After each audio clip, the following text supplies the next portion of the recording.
కర్మజం బుద్ధియుక్తా హి ఫలం త్యక్త్వా మనీషిణః జన్మబంధ వినిర్ముక్తాః పదం గచ్చంత్యనామయం.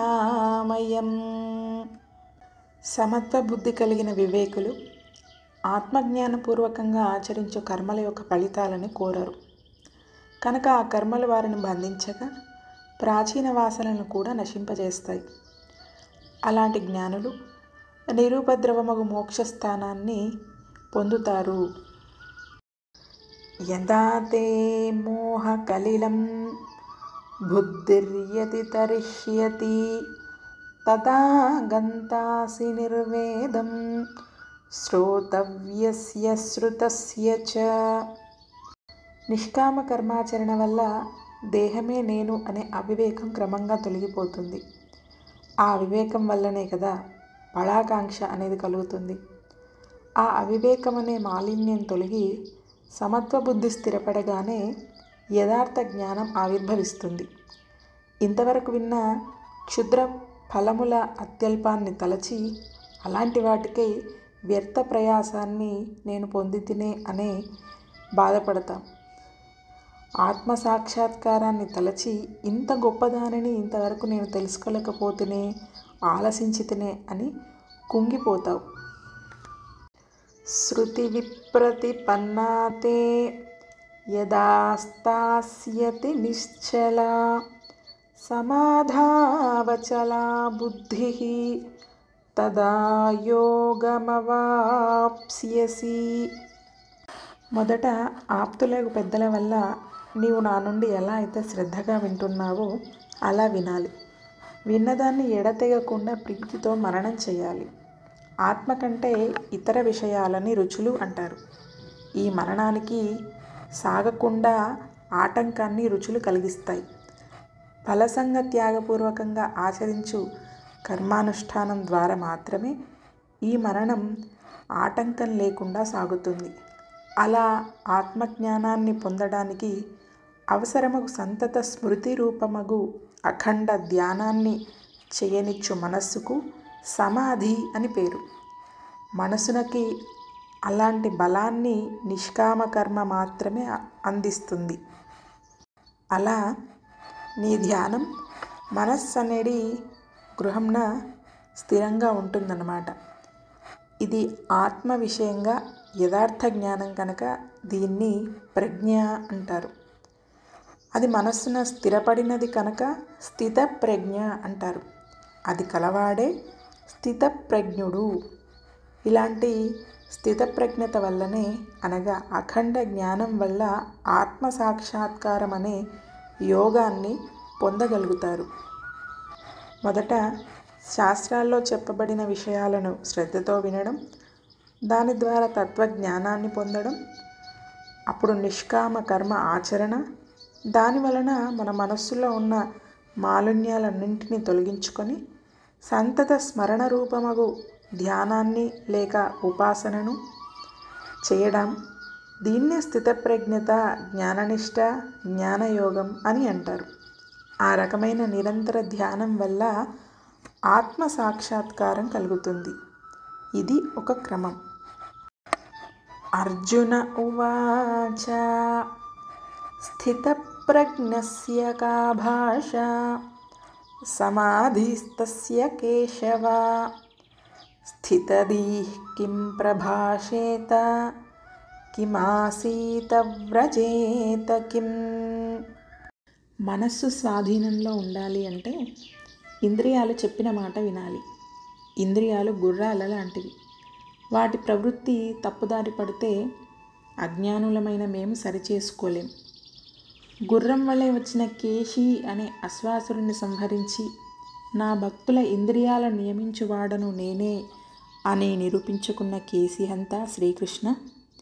ఇంద్రియ జయంతో స్వాధీనమందున్న మనస్సు గల స్థితప్రజ్ఞుని స్వరూపం ఎలా ఉంటుంది?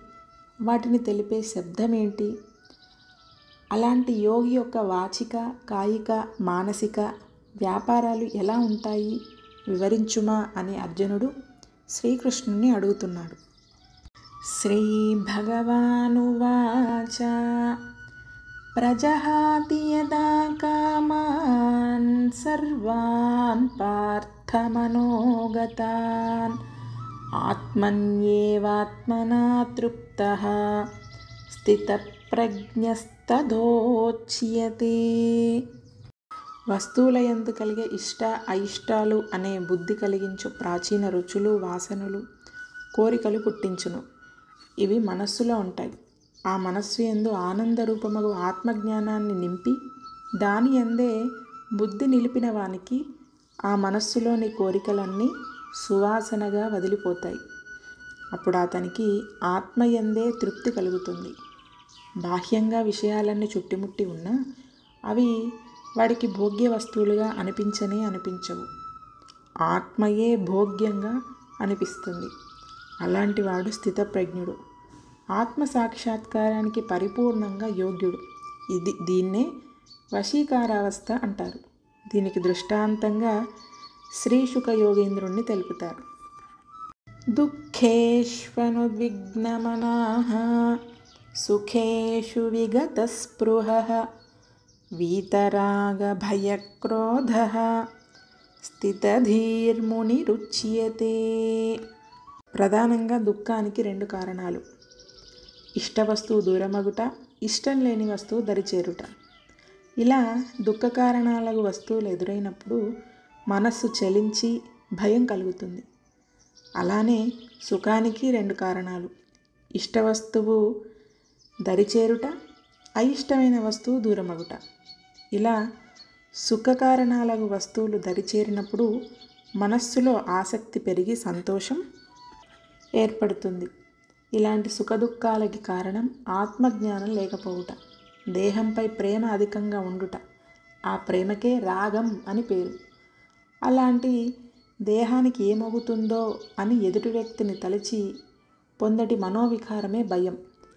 అలా తలచిన ఎదుటి వ్యక్తి ఎట్లయినను దుఃఖాన్ని కలిగించవలనని ప్రతీకార బుద్ధితో కలిగిన మనోవికారమే క్రోధం.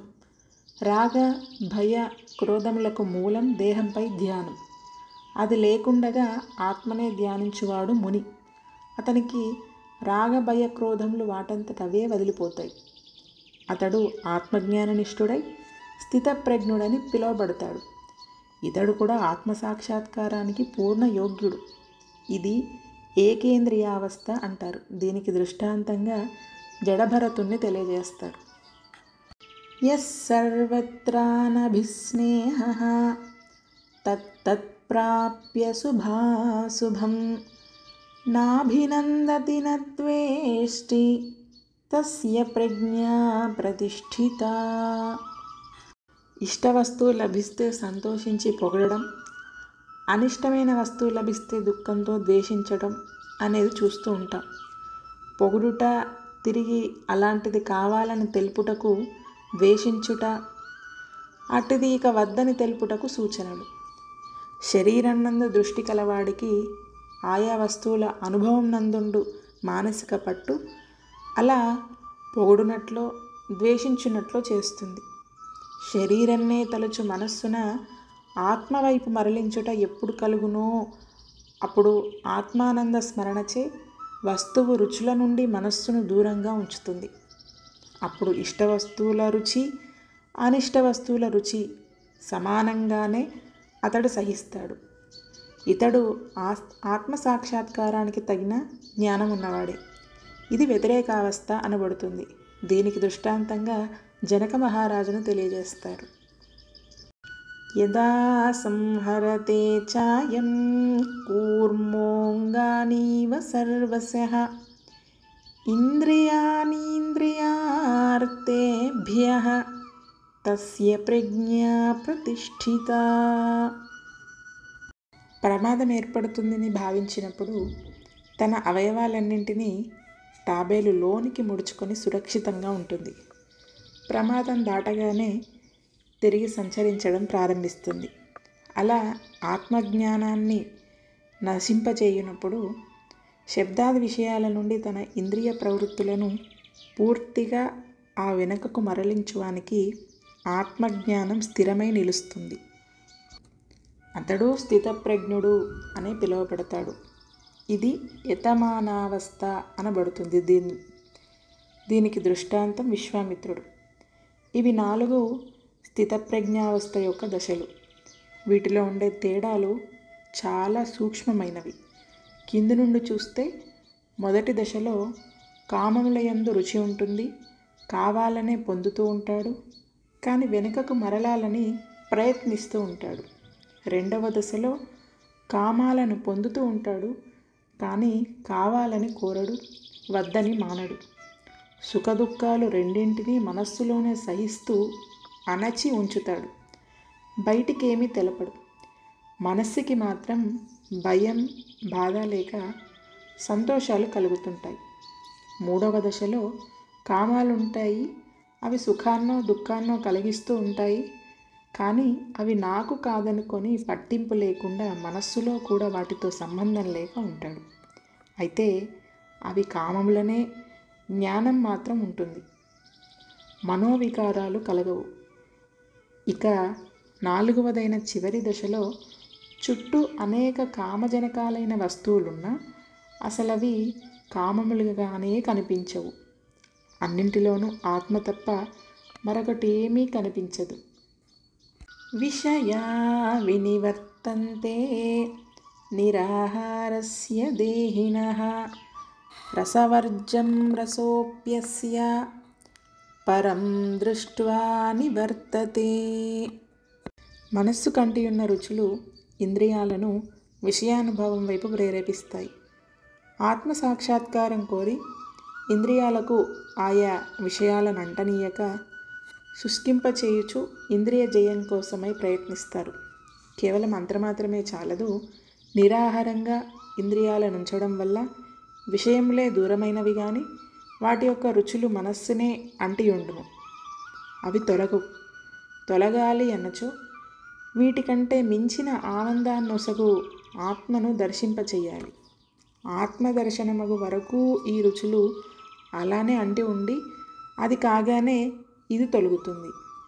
విషయానుభవం మానగానే ఆత్మదర్శనం కాదు, విషయానురాగం కూడా తొలగిన ఆత్మసాక్షాత్కారం అవుతుంది. యతతో హ్యపి కౌంతేయ పురుషస్య విపశ్చితః ఇంద్రియాణి ప్రమాధీని హరంతి ప్రసభం మనః. శాస్త్రం ద్వారా ఏది వదలాలి, ఏది స్వీకరించాలి అనేది స్పష్టంగా గుర్తించి ఆత్మసాక్షాత్కారం పొందాలి అనే నిశ్చయంతో దాని కొరకై నిష్కామ కర్మ ఆచరించు ప్రయత్నశీలుడగు పురుషుని కూడా ఇంద్రియాలు కలిచివేసి హింసించి స్వాధీనపరుచుకోగలవు. శబ్దాది విషయాల యందలి రుచులు మనస్సులో ఉన్నంత వరకు ఇంద్రియాలను జయించుట ఎవ్వరికీ శక్యం కాదు. నీటిలోనున్న మొసళ్ళ వలె రుచులు మరిగిన ఇంద్రియాలు బలిష్టములై ఆత్మవైపు ప్రవర్తించు మనస్సును ఒక్క ఉదుటున విషయ సుఖాలలోకి లాగి ముంచి పారవేస్తాయి. అందుచేత ఇంద్రియ జయానికై ఆయా విషయాలను వాటి నుండి దూరం చేయడం కంటే మనస్సున కంటి ఉన్న విషయానురాగాన్ని తొలగించుట మొదలు చేయవలెను. అప్పుడు ఇంద్రియాలు ఉద్రేకం తగ్గినవై మనస్సు చెప్పినట్లు వినును. ఇంద్రియ జయం వల్ల మనస్సు స్థిరబుద్ధి కలిగి ఆత్మసాక్షాత్కారాన్ని పొందుతుంది. అర్థాత్ విషయానురాగం తగ్గితే కానీ ఇంద్రియ జయం కలిగితే కానీ ఆత్మసాక్షాత్కారం కాదు. ఆత్మసాక్షాత్కారం అయితే కానీ విషయరాగం తగ్గదు. ఒకదానికొకటి కారణమై ఏది ముందు ఏది తర్వాత అన్యోన్యాశ్రయణం వల్ల ఆత్మసాక్షాత్కారం కానీ ఇంద్రియ జయం కానీ రెండూ దుర్లభమే అని సారాంశం.